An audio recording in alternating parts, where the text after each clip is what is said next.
I'm Rob Skinner, and this is the Rob Skinner Podcast. In this episode, I read from Chapter 5 of my book on how to plant and grow a church. I'll be talking about how to plant a church with financial backing as opposed to a self-supporting model. I'll cover how to form a team, what to do in the 90 days prior to the planting, how to have a massive first service, how to make your churches guy-friendly, and how to schedule your time as a church planter and leader. All this and more on the Rob Skinner Podcast.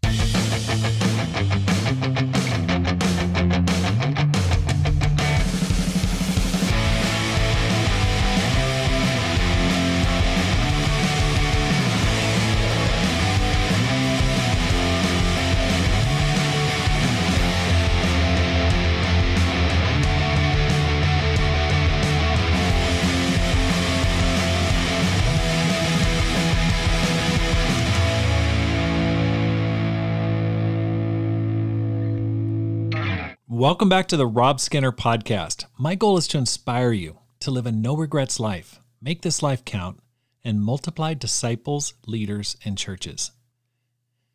I just personally registered today for the Climb Conference. I didn't want to miss the early bird discount being offered right now. It's only $125. Joel Pede and Joel Nagel, my co-planners of the conference, are meeting in Dallas this next week to mastermind a great conference together. We already have Sean Wooten, Dave Bliley, and Darren Overstreet committed, and we're looking forward to having a full slate of great speakers.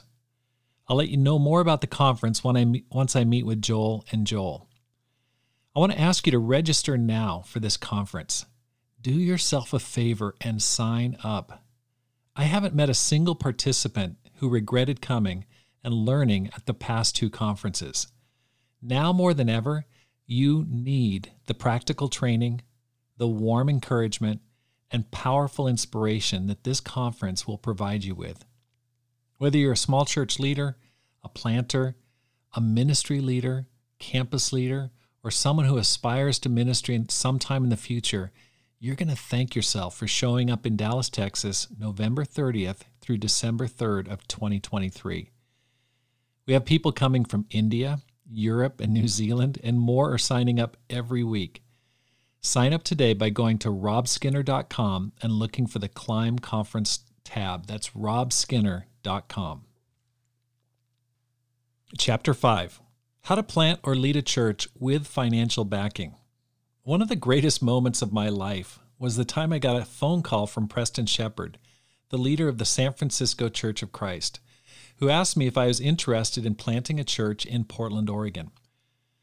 I don't think he knew I was born in Oregon and had a dream to plant a church in my home state. My wife was not quite as excited. She'd already been on a mission team to Cairo, Egypt, and Oregon must have seemed very pedestrian to her. In any case, in June of 1991, a group of mostly young people in their 20s loaded up our cars and moving vans, and after a send-off worship service, drove north to Portland. There were some disciples already living in Portland, and with invitation cards pre-made, we arrived with a combined team of over 40 people. The minute we parked, we stepped outside in downtown Portland and started inviting people to our first church service. It was a magical time as the church grew to over 80 disciples in the next 6 months. Pam and I moved to Seattle at the end of the year, but those 6 months were some of the best we've ever spent. For example, at the end of that first summer, we had a baptism service where 6 people were baptized the same night in the pool on the top of our apartment. If I had to choose between self-supported or fully supported church planting, it'd be a no-brainer to have the financial support to get your church off the ground. It removes the intense financial pressure you'll face in a bivocational situation. If you have the opportunity to plant a church supported by a sending church, don't miss it. Here are some of the things I've learned from 30 plus years of church planting. Forming a team. Once you've been asked to plant a church, or you've persuaded a church leader to help you get a church going, you'll need to form a team. Your job is to get as many solid church members to go. When we planted the church in Tucson, we went on a recruiting visit to Los Angeles and Phoenix, the two sending churches for the new planting. We flew into town, and I preached to those interested in exploring the opportunity to go on a mission team. I have outlined the lesson below. 10 reasons to move to Tucson. Point number 1, what makes the mission team so unique? Why should you go? What is the benefit? Let me give you 10 reasons for going to Tucson. Number 1, for soil living. I read Mark chapter 4, 7 through 9, 18 through 20. And I talk about how we use this passage for non-Christians, about the parable of the soils. But the third soil is often where many of us are living. We're choked out by worries, desires, the deceitfulness of wealth, and are barren and unfruitful. Which soil do you want to live in? Do you want to live in the third soil or the fourth soil? Sometimes it takes picking up your roots and getting into good soil. The benefit of a mission team is its singular focus, saving souls. My second point, first string living. I talk about how in the playoffs, many pros never see any time in the game. Although they're skilled, they aren't quite good enough to be on the first string of a team, even though they've been the best their whole lives. And many times in established churches, we don't get time, quote unquote, because there are a lot of other great disciples around us. We can feel like we're on the bench, but we still have game. Mission teams are great because everyone goes into the game. You'll be begging for time on the bench just to take a breather after you've been on a mission team. Third point, leadership training. Some of us are young and hoping to lead in the future. You want to make a difference with your life. There's no better way than going on a mission team. I share about Chris Schwarzenberger, how he got the training and opportunity he needed in the small church environment. He got married, and then he got appointed as an evangelist, and he leads a church now in Spokane, Washington. Point number 4, a chance to sacrifice for Christ. Mark chapter 10, 17 through 31. As Jesus started on his way, a man ran up to him and fell on his knees before him. Good teacher, he asked, what must I do to inherit eternal life? We know the story about the rich young ruler, and we use this for non-Christians. But the question is, how would we do in that situation? The mission team allows us the chance to step up and put our faith on the line. Fear, it gets us going.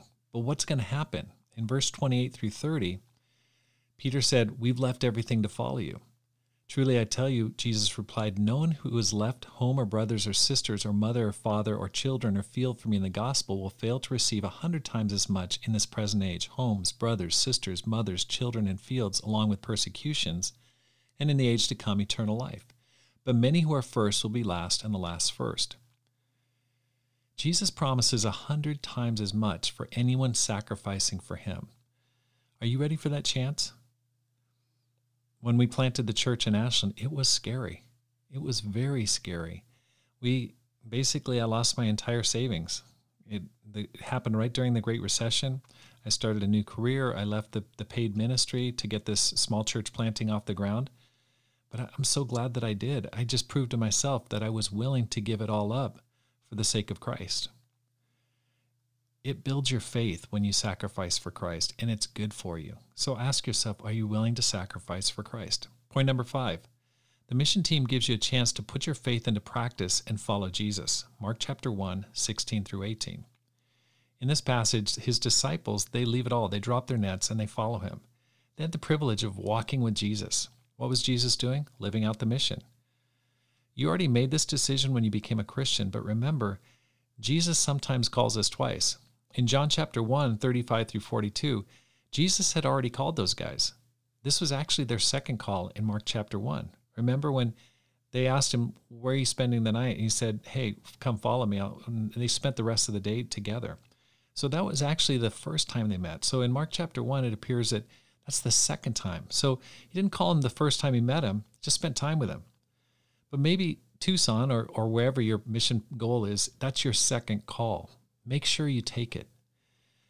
I remember the time I got a phone call asking us to move to Tokyo, Japan. Now that was huge. I'd always been in the States, but we just decided we're going to go. We're not going to say no. And we moved to Tokyo, Japan. I'm so glad we didn't say no. That was one of the best 10 years of our lives so far. Point number 6, a chance to start over and have a fresh start. Isaiah 43, 18 through 19. The scripture says, forget the former things, do not dwell on the past. Everyone deserves a fresh start. We've all made mistakes. The mission field is a chance to get around people who don't know you. It's amazing when you join a mission team, the baby Christians you help, they'll think you're a spiritual superstar. They'll think you've been a disciple forever. They won't know anything about your checkered past. And if you've ever thought, man, I wish I could just start over, mission teams give you a chance to start on a fresh footing. It doesn't change everything, but boy, it's really awesome to just go, okay, this time around, I want to make a difference. Point number 7, a chance to inspire the kingdom of God. The kingdom needs inspiration at all times. Let's show people what God can do. It was my goal at that time of the Tucson planting to have over 250 people at the first worship service. We ended up having almost 500. That was pretty inspiring. And that's what a mission team can do. Point number 8, a chance to witness God doing amazing things. Habakkuk 1:5 says, look at the nations and be amazed. I'm going to do something in your time that you wouldn't believe even if someone told you. And that's so powerful about this passage. And God does amazing things, things that you can't even imagine, even as you contemplate what God is able to do. And it's really exciting because in the church in Ashland, it doubled in a little over a year. It was really awesome. I mean, it was slow starting, but then it just really, really took off. And that was in a self-supporting church.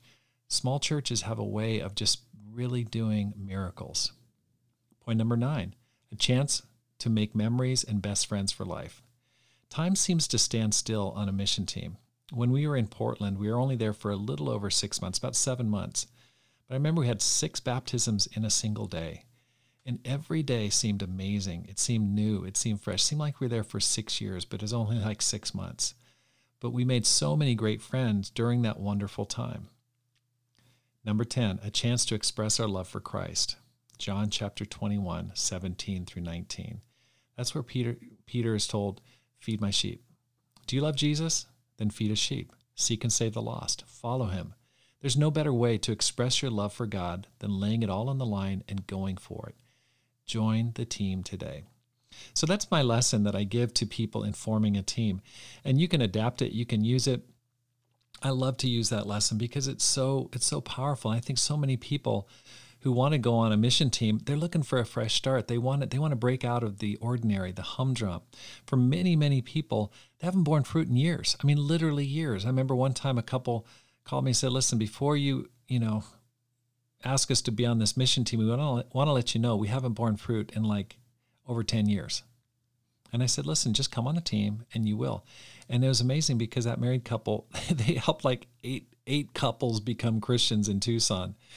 And it was all because they put themselves in a situation that enabled that kind of fruitfulness. They put themselves in a very fertile mission field. And so sometimes if you're in a barren field, it's time to make a change and join the mission field. How to inspire people to follow you. Your life, example, and enthusiasm are absolutely contagious. If you're inspired, you will inspire others. You'll need to share with everyone you meet where you're going and why you're going there.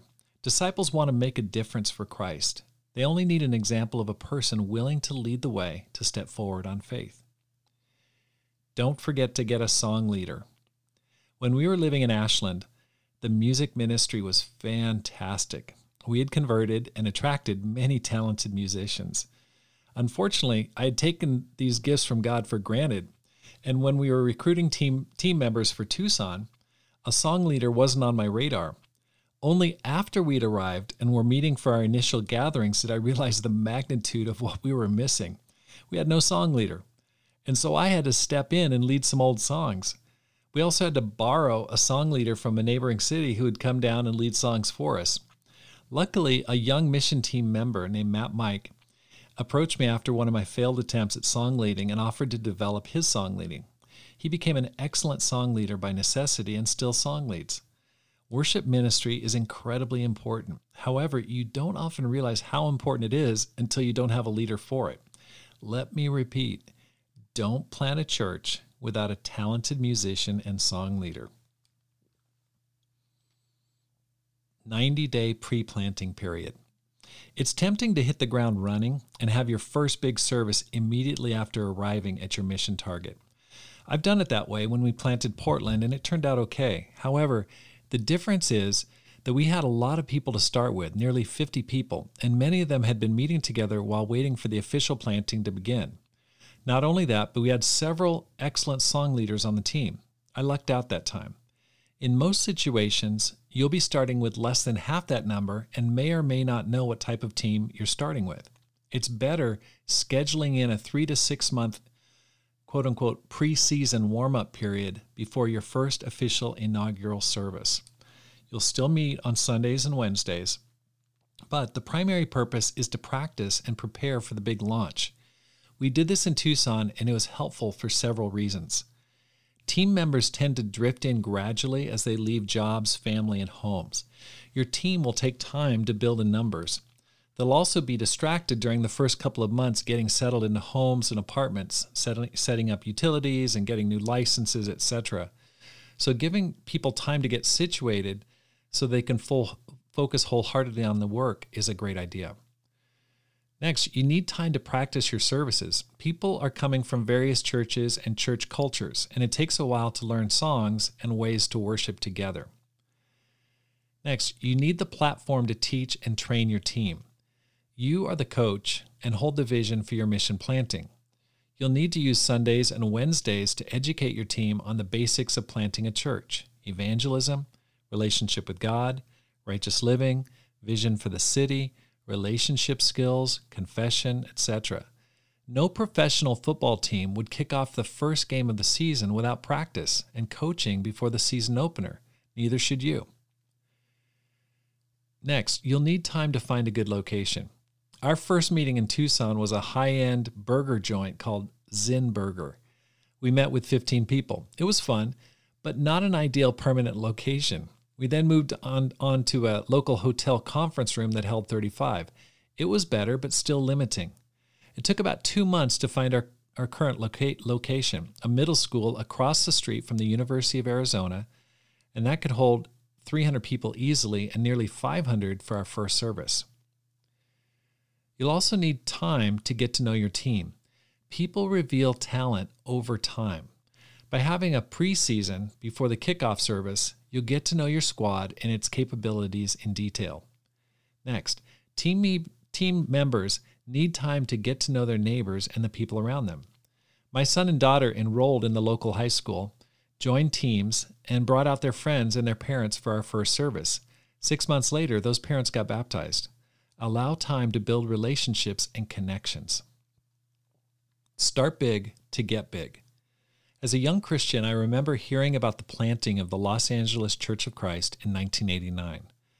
I had recently graduated from UC Berkeley and was working in the Bay Area as a ministry intern on campus at UC Berkeley. Tom Brown led the church planting in Los Angeles.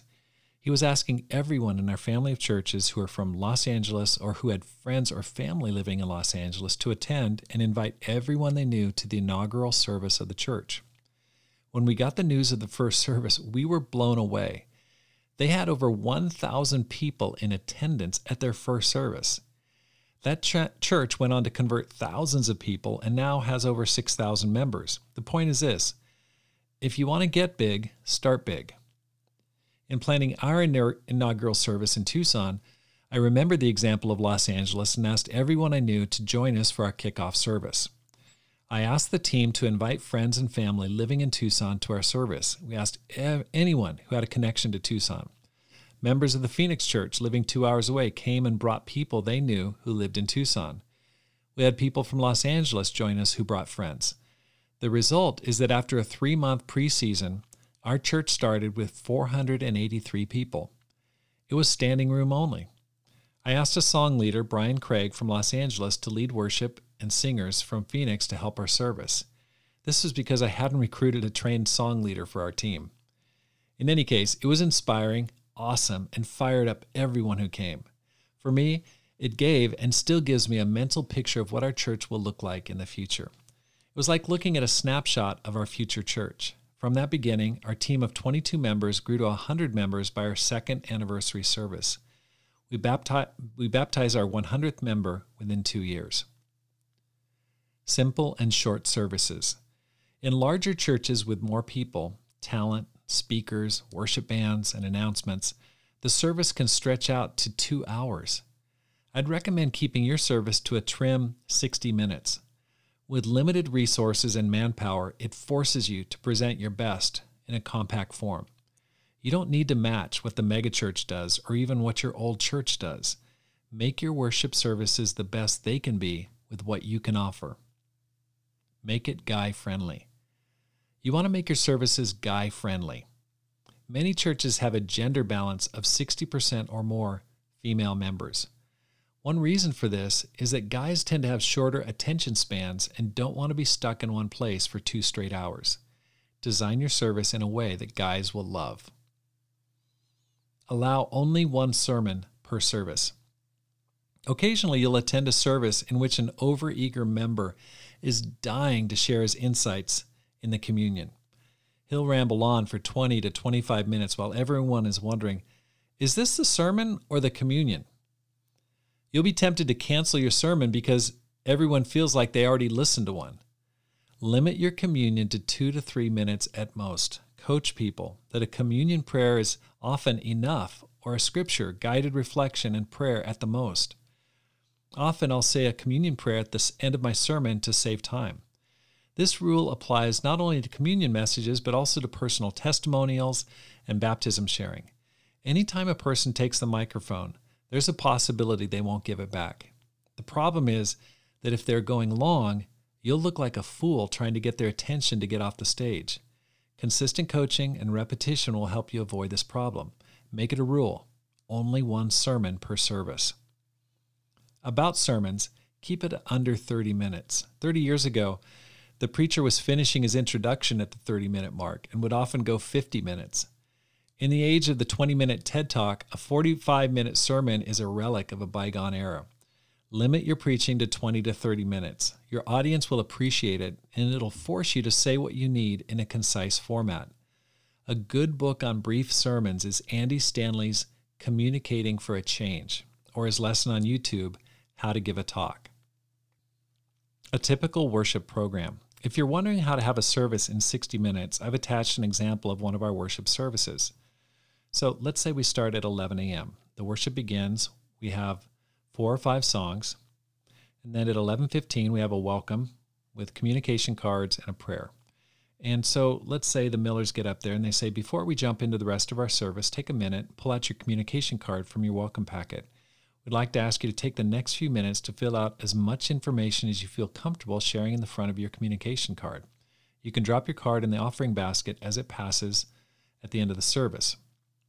And we sing one more song, and then there's a sermon and communion prayer at 11:20. And so I'll get up and preach the word, then I'll have one song. And then if there's a baptism, we have it right then. One person shares. We don't have 5 people sharing about how awesome this person is. Just boom, get it done at about 11:45. And then at 11:50, we have a response and communication cards. The people get up and say, go ahead and pull your communication card out again and look at the back. You'll see a list of possible next steps that you can take following today's message. Just check the box to let us know. If we can be praying for you in any specific way, write that on the lines provided and know you will be prayed for this week. If you're visiting for the first or second time, we're so glad you're here. To say thank you for visiting, we want to offer you a free gift Bible. You can drop your card in the offering basket when it comes around in a few minutes. Then we have the collection, and they say, we come to that time in the service where we take the offering. For those of you who are visiting, please feel no obligation to participate. This service is our gift to you. But for those of you who consider the Tucson Church of Christ to be your church home, we want to thank you for your faithfulness to participate financially in the ongoing support of this ministry. If you forget your gift, here's several ways to give. You can text a number. Text TOCC to the number 77977. Give online. We have prepaid envelopes that we have that you can mail back, or use your bank's free online bill pay service. As the basket passes, please remember to place your envelope and communication cards in them. Then we have announcements, church camp. Grab your kids after this final song, and then we have a final song. And so that typically you'll get to about 12 o'clock or 12:15, or somewhere in 60 minutes to an hour and 15 minutes max. That's what we try to shoot for every single Sunday. Start on time. I'm not sure what it is, but it seems starting time for churches is relative to the region you live in. When we lived in Tokyo, Japan, most people were at church a few minutes early. When we moved to Tucson, Arizona, we felt like we'd walked into a different dimension. It didn't matter whether it was a birthday party or major service. Many people were showing up 20 to 30 minutes late. We had a hard time starting our worship singing because there were so few people in the audience. No matter how many times I talked about it, nothing seemed to change. I agonized about this, got advice, nothing seemed to work. We moved our Sunday worship from 10 a.m. to 11 a.m. so that people would have more time in the morning to get there and as a concession to sleepy college students. At one of our 7 p.m. midweek services, I took a picture of the audience from the stage. There were 4 people in the picture at 7 p.m. I showed the church the picture and lectured on the importance of being early. Some told me to start the service later. Others said to start on time even if no one was there. I was hoping there was a magic fix for this problem. I was hoping there was a silver bullet. Unfortunately, I have yet to discover one. Finally, I just decided to start on time. Unless it's one of our 4 major services, Easter, Fall, back to school, Christmas, or February back to school. During these services, we'll say a prayer at the starting time, and then we offer food and fellowship for about 15 minutes. We are officially starting the service, but the singing doesn't start until most have arrived about 20 minutes after the advertised starting time. Do the best you can and start on time. Demand a 50-50 membership. As mentioned above, many churches have far more women members. Many men are worshiping at St. Mattresses on Sunday or are watching football or basketball on Sundays. You must make a conscious decision to expect and demand a balanced membership demographic. When we started the planting in Tucson, our team consisted of 8 men and 14 women. I knew we'd have to work hard to develop a balanced ministry. Within 2 years, we had a 50-50 gender balance.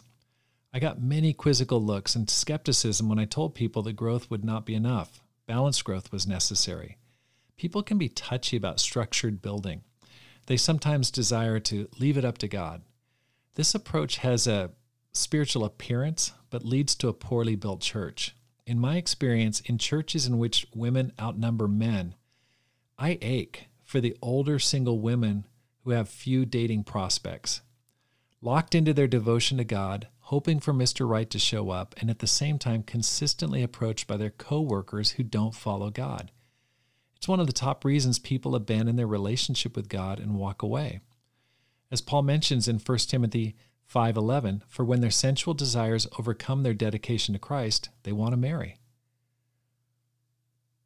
Eager and normal. By the grace God has given me, I laid a foundation as a wise builder, and someone else is building on it. But each one should build with care. 1 Corinthians 3:10. In your desire to build your church, you'll be tempted to take shortcuts. You will at times be desperate for baptisms and will be tempted to accept anyone in your fellowship who has a hint of openness. This is where you need to have an idea of how you're going to build your church. Rick Warren, in his book, The Purpose-Driven Church, describes how he had a profile of the person the church was trying to reach. He called him Saddleback Sam.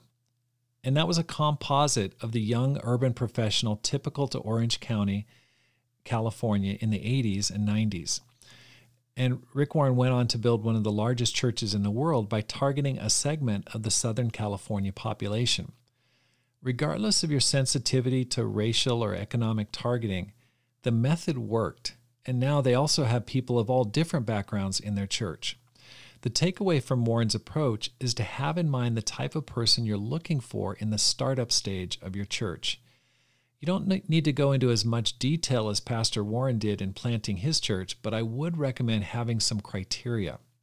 When planting a church, I'm looking for men and women who are quote-unquote eager and normal.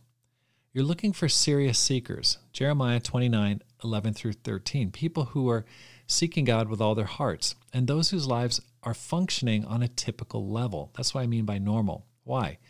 Well, first, you don't want to waste your precious time trying to persuade and beg people to seek God. The people you first convert create the culture and atmosphere of your future church.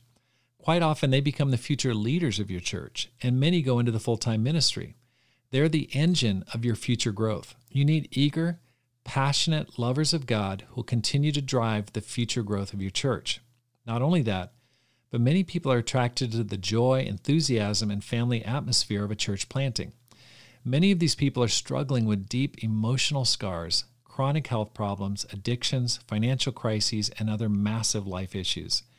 If these people become your primary focus in the first year or two, you'll be pouring out all your energy on those who cannot easily in time turn around and help others. Built correctly, you'll be able to reach these people once you have your foundational people in place. It's a timing issue. You need to avoid draining your limited resources on those who legitimately need more help than you can give. This may sound heartless to some people. However, you need to keep this question in mind. Who are we best able to help?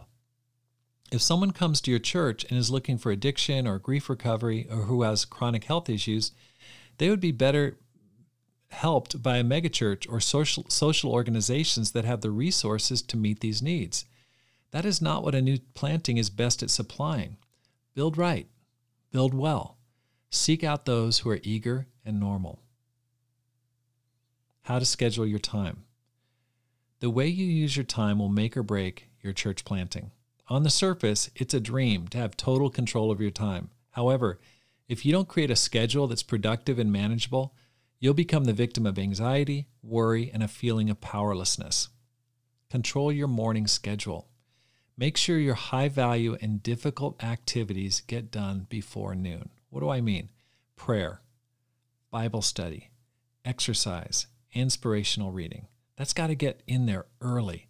Can't wait till the afternoon because you'll probably never get around to it. I want to recommend practicing the 20-mile march. The 20-mile march. Jim Collins, the author of Good to Great, recounts the following story as he describes the concept of the quote-unquote 20-mile march. In October 1911, two teams of adventurers made their final preparations in their quest to be the first people in modern history to reach the South Pole. For one team, it would be a race to victory and a safe return home.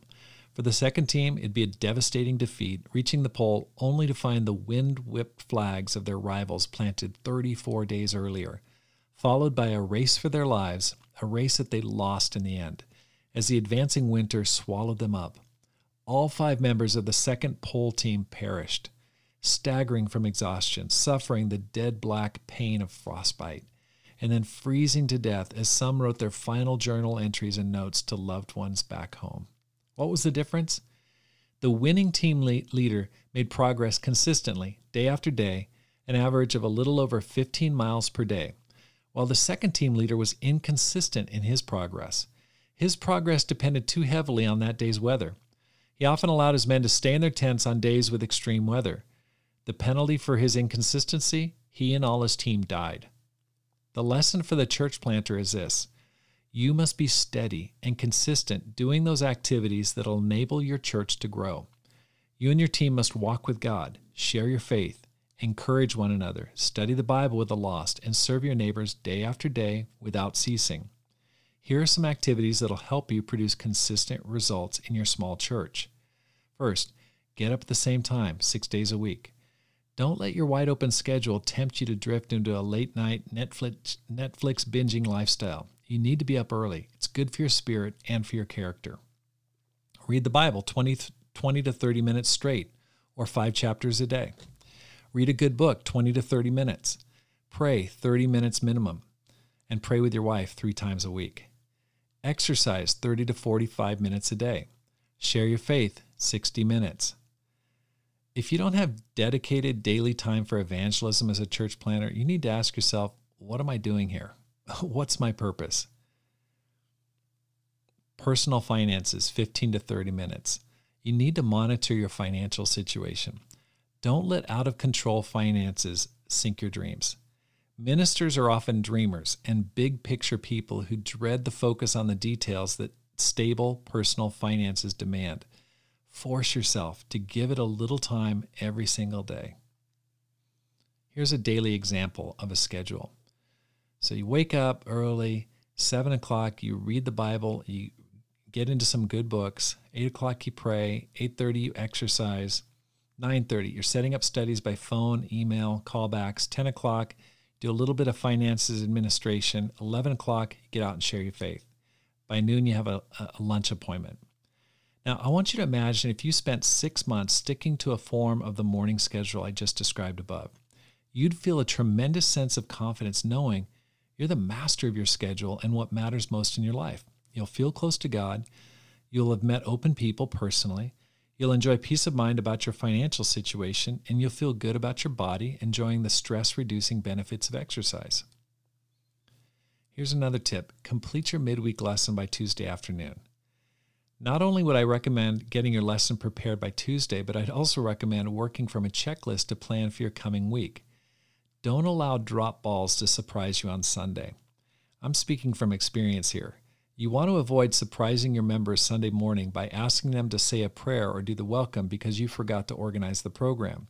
Here's a checklist that I use to help me keep from forgetting recurring responsibilities. First, write thank you cards and birthday cards to church members and those visiting our church. Call, text, or email those who are missing from Sunday.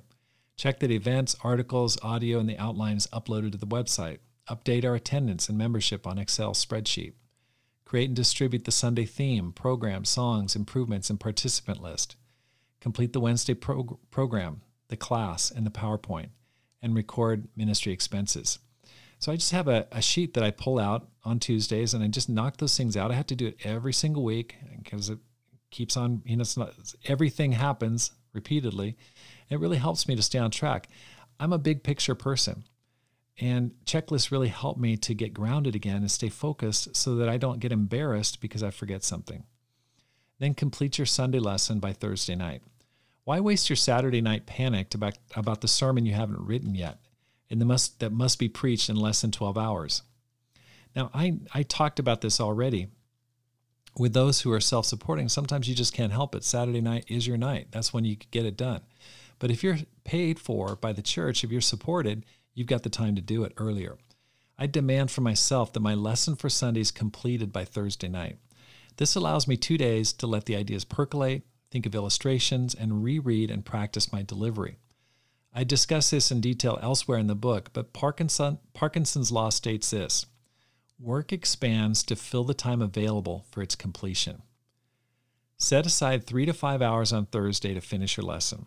Whatever you allot will miraculously be just enough time to complete your message.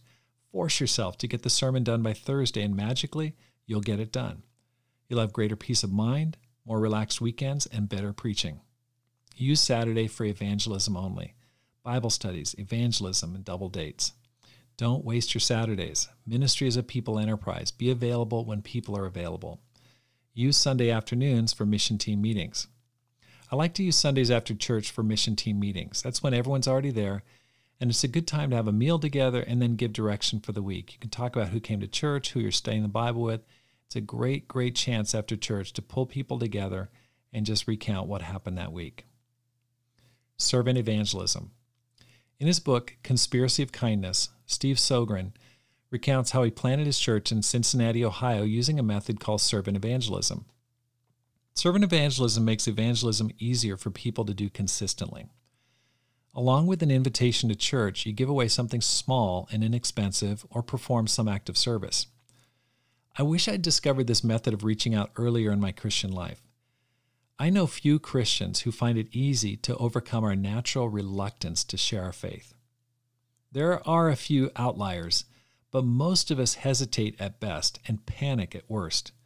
Servant evangelism lowers the bar and reduces the fear of inviting someone to church.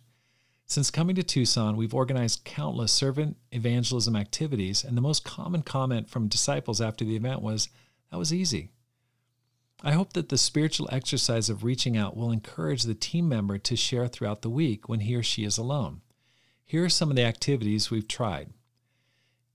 First of all, giving away free EGs. That's a slushy drink that's popular in Tucson. This works like a charm in August as students come back to the campus at the University of Arizona and the temperatures are above 100 degrees Fahrenheit. Giving away free packs of gum. My favorite is Wrigley gum, specifically Juicy Fruit. Give away free protein bars. Those coming out of the local gym appreciate a post-workout shot of protein. Give away free water. We'll go to Costco or Walmart and buy $200 worth of bottled water, and before a college football or basketball game offer entering spectators free water and an invitation to a great church. Because of security restrictions, unopened bottled water is often the only thing spectators can bring into sporting events. We've done free car washes. We give away free hot cocoa during the winter. There are many other ways to serve and share at the same time, and these are just a few of those that we've tried. When doing servant evangelism, I recommend stating a variation of, "I'd like to offer you free blank," and an invitation to a great church. If you ask someone if they'd like something free, they'll often reflexively say no. If they ask, "Why are you doing this?" or "What's the catch?" simply respond as Sogren recommends, "We're trying to show God's love in a practical way." We found that 2 hours is more than enough time to have great sharing. 15 minutes to gather, 30 to 60 minutes of active servant evangelism, and then 15 minutes of sharing good news and debriefing is all it really takes. Whenever we have a sharing event like this, we'll usually get about 20% of our members participating on any given day. Relationships within the supporting church. I wouldn't recommend planting a church without a supporting or sending church. You'll need guidance and discipling, relationships, and money. Your relationship with a parent church needs to be healthy. Think about this in human terms. If you're trying to start a family, but your relationship with your parents is dysfunctional, your odds of creating a dysfunctional family climb. In the same way, you don't want to have bad attitudes, resentment, or any bad blood between you and your family of churches, especially your sending church and its leadership. Instead, you'll need to maintain a humble and encouraging relationship with other churches. I'd recommend trying to get together with the leadership of your sending church either monthly or quarterly. They can offer you guidance, discipling, and input that can help your church flourish. Aside from the value of maintaining good relationships, you're going to need a steady stream of money from your parent church. It takes more money than you think. It takes more time than you think to become financially independent as a congregation. Foster that relationship by being kind, friendly, respectful, and sharing positive news with your sending church. Like any good parent, your success is their success, and they'll love to continue to help you as you continue to grow and share what God is doing. Planting a church within a church. Sometimes you don't need to go to a geographic location to build a new church or ministry. An untapped mission field might be an outreach to a different demographic profile within your current church situation. You can define it by primary spoken language, ethnicity, race, or nationality. Pam and I received a call in 1993 to move to Tokyo, Japan to help that church that was led by Frank and Erica Kim. They'd moved there in the late 80s with a young mission team and had built a growing church of nearly 200 members on one of the most historically difficult mission teams of the world. One writer described it as the quote-unquote Mount Everest of mission fields. I was surprised and thrilled because many of my friends from my campus ministry at UC Berkeley had gone to Asia to help start churches. I'm white and got passed over time after time, even as my Asian friends were invited to the mission field. We accepted the opportunity and flew out of San Francisco on May 15, 1993. We landed in Tokyo and enrolled in language school and were asked to lead the campus ministry. Japanese has been rightly called the devil's language because of its difficulty. My pride was humbled as I struggled to learn the language and lead the students in the Japanese college ministry. Luckily, I had a Japanese assistant who translated for me. We were also put in charge of a tiny group called the International Ministry. This was composed of anyone who was not Japanese. We had Americans, Chinese, Koreans, and others from around the world.